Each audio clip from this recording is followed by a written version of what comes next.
اعوذ باللہ من الشیطان الرجیم۔ پناہ مانگتا ہوں میں اللہ کی شیطان مردود سے۔ بسم اللہ الرحمن الرحیم۔ السلام علیکم ورحمۃ اللہ وبرکاتہ۔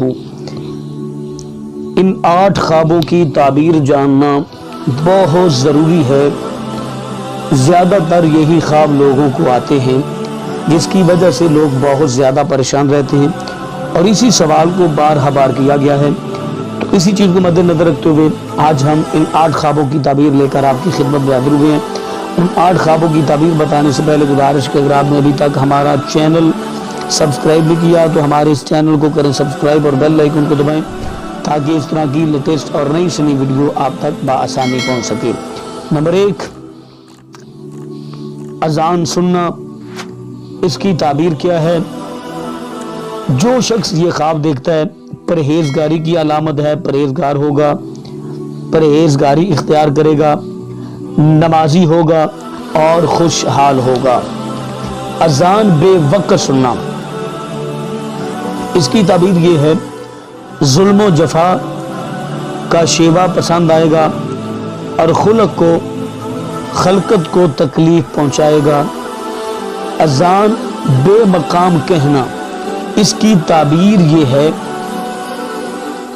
ریاکاری اختیار کرے گا، ظاہر عبادت گزار ہوگا لیکن مکار ہوگا اور فریبی ہوگا اور بے فائز ہوگا۔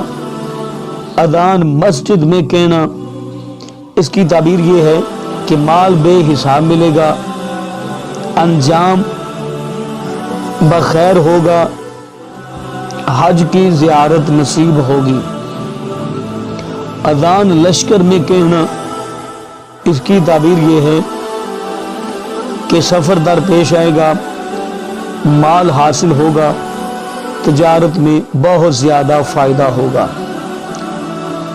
اذان قید میں کہنا، اس کی تعبیر یہ ہے کہ قید سے رہائی پائے گا، مصیبت سے آزادی ملے گی، پریشانیوں سے چھٹکارا ملے گا۔ اذان پہاڑ پر کہنا، کسی مصیبت میں گرفتار ہوگا اور بعد میں اس مصیبت سے رہائی پائے گا اور لوگوں کی نظروں میں بہت زیادہ مرتبہ ہوگا، بلند مقام ہوگا۔ اذان زمین پر کہنا، اس کی تعبیر یہ ہے کہ وہ خوش نصیبی کی علامت ہوگی، خوش بختی کی علامت ہوگی۔ یہ جو 8 تعبیریں ہم نے آپ کو بتائی ہیں، جب بھی آپ کو اس طرح کا کوئی بھی خواب آئے تو آپ نے اس کی تعبیریں یہی ہوگی۔ تو ہمیں امید ہے کہ آج کی ہماری ویڈیو آپ کو اچھی لگی ہوگی۔ دوست احباب کے ساتھ لازماً شیئر کیا کریں۔ اپنا بہت سارا خیال رکھیے۔ اللہ نگہبان۔